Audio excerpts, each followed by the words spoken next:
Good morning, sir. My question to you today is how has technology evolved in filmmaking from the 1950s till now, especially in cinematography? What has your experience been like? If we talk about big screen cinema, then I remember that we are committed to the big screen, motion picture. When it's called a motion picture means very big screen, which is larger than life, not a mobile, not television, not iPod. In every sphere, the whole science and technology has changed, and so the cinema technology. But I would say every filmmaker's dream was that he has to picturize his scene and film his movie in a very, very magnetic, very majestic way on the screen. If you look at the director I was very fond of, his name was David Lean, and I was very impressed by his photography, cinematography, and his films called River Kwai, Dr. Zhivago, Lawrence of Arabia. If you look at those pictures will create an impact on you. So the importance of cinematography has always been there, right from the 1940s, 1950s. And they made brilliant film like Pakiza, like Kagaz Ke Phool, like Saab Bibi Ghulam. And look at their photography. It was a very big job for technical people to see that it is picturized with a huge effect. They were very keen to see the lighting pattern that time. If you look at the lighting pattern in those films, you will wonder how much lighting and camera composition has spoken on the screen, along with the actors, along with the story, along with the director. Before 1950, they used to use Mitchell camera. Later on, they started Panavision also. And after that, 60s, 70s, they brought Arriflex. And Arriflex was a very lighter camera. लेकिन उसमें noise बहुत होता था उसके अंदर, लेकिन it was easy to handle. Sholay जैसी फिल्में भी उसमें बनाई गई. I also use the reflex in my movie call Karz. और मैं आपको एक बात यहाँ बताना चाहता हूँ कर्ज में, क्योंकि मेरी फर्स्ट प्रोडक्शन थी, कि उस वक्त हमारे पास स्पेशल इफेक्ट्स नहीं होते थे. हमारे पास सिर्फ एक कैमरा होता था और एक कैमरे से ही शूटिंग चलती थी. अगर कर्ज फिल्म में मैंने इमेजिन किया है कि ऋषि कपूर 6 टीना मुनीम को देखते हैं, तो हम कभी भी पोस्ट में नहीं जा सकते थे. मुझे याद है कि उस वक्त हमने एक फ्रेम बनाया था, उसमें 6 शीशे लगाए और 6 शीशे के सामने इसको खड़ा किया और यहाँ कैमरा रखा और यहाँ पर हमने उसके रिफ्लेक्शंस दिए. उस टाइम पे डिज़ोल्व करना भी इतना मुश्किल होता था. हमें कोई फैसिलिटीज़ नहीं थी और इतनी लिमिटेशन थी, लेकिन उस लिमिटेशन भी जो पैशन था to bring the beautiful photography on the screen was definitely great.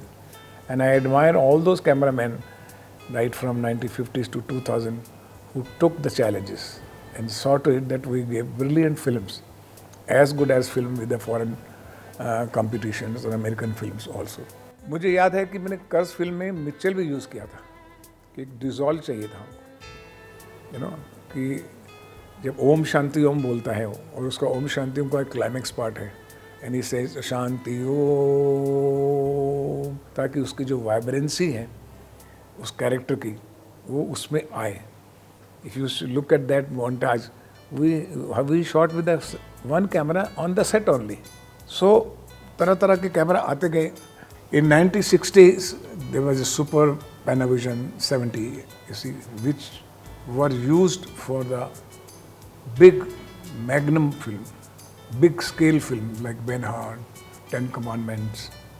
फिर आया Arriflex 16 SR, जिसमें कि और भी बड़ी फिल्में बनी, लेकिन ये लाइटर कैमरा था.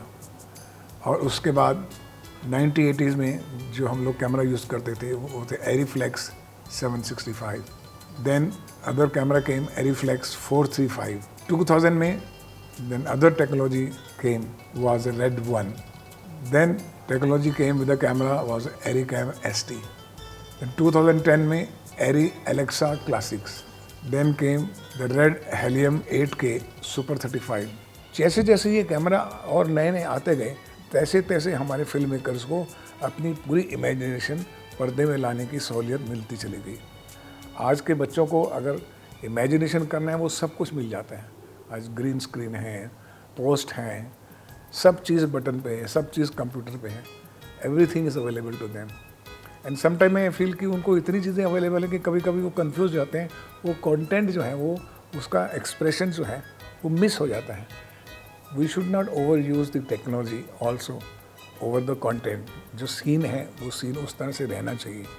Cinematography and other technology is a tool for us to express a story. Technology should not dominate us. मैंने कभी भी dominate नहीं करने दिया. कहानी में, डायलॉग में, कैरेक्टर्स में, सिचुएशन में क्या भाव है उसके हिसाब से मैंने कंपोजिशन किया. अगर कैमरा मूवमेंट करनी है तो हमारे पास एक क्रेन होती थी. ऊपर अगर कैमरा गया तो क्रेन के लिए 4 आदमी 6 आदमी उसको क्रेन के ऊपर ले जाते थे. ट्रॉली भी जो है वो ऐसी ट्रॉली थी कि भी जैसे रेलगाड़ी के कुछ छोटे छोटे पहिए हैं और उस ट्रैक हैं, उस ट्रैक के ऊपर भी हम बड़े सावधानी से उसको प्ले करें. राउंड ट्रॉली भी है तो उसके अंदर बहुत से हमारी दिक्कतें होती थी. आज एवरीथिंग इज़ अवेलेबल. आज आपके पास स्टडी कैम है, आज आपके पास गोप्रो है, आज आपके पास गिम्बल है, ड्रोन्स हैं, आपके पास VR तक पहुंच गए हम लोग, 3D तक पहुंच गए हैं, प्री-विज तक आ गए हैं. लेकिन मेरा यही कहना है कि आप प्लीज़ उन चीज़ों को इस्तेमाल बड़ा क्रिएटिवली यूज़ कीजिए. और उसको creative use of technology is the duty and responsibility of every young film maker. Best of the films have been made with the sense of cinematography, with the best of the cameras, best of cameramen. A film like Dangal, film like Lagan, film like Gully Boy. तो जितनी भी ये फिल्में हैं, अगर आप इनकी photography देखो तो आज उनके पास फैसिलिटीज़ बहुत है. आज हम इजीली कैमरा घुमा सकते हैं. आज जो लेटेस्ट टेक्नोलॉजी है उसका नाम है बोल्ट सिनेबॉट, यानी कि जैसे आप हाथ घुमा सकते हैं वैसे कैमरा भी घुमा सकते हैं. जैसे ये डांस कर रहा है तो ये कैमरा जा रहा है. तो ये कभी नहीं हमने सोचा था कि ऐसा भी हो सकता है. हमें फाइट के लिए हैंड हैंडल कैमरा होना पड़ता था, कभी इधर गया पर इतना भारी होता था कि मुश्किल पड़ जाती थी. आज लेटेस्ट फिल्में देख लीजिए, RR बनी फिल्में हैं या KGF बनी हैं फिल्में. You can see the technology wonderful. And the final which is going to come from Hindi cinema is a Brahmastra. You see today Brahmastra. It is the final.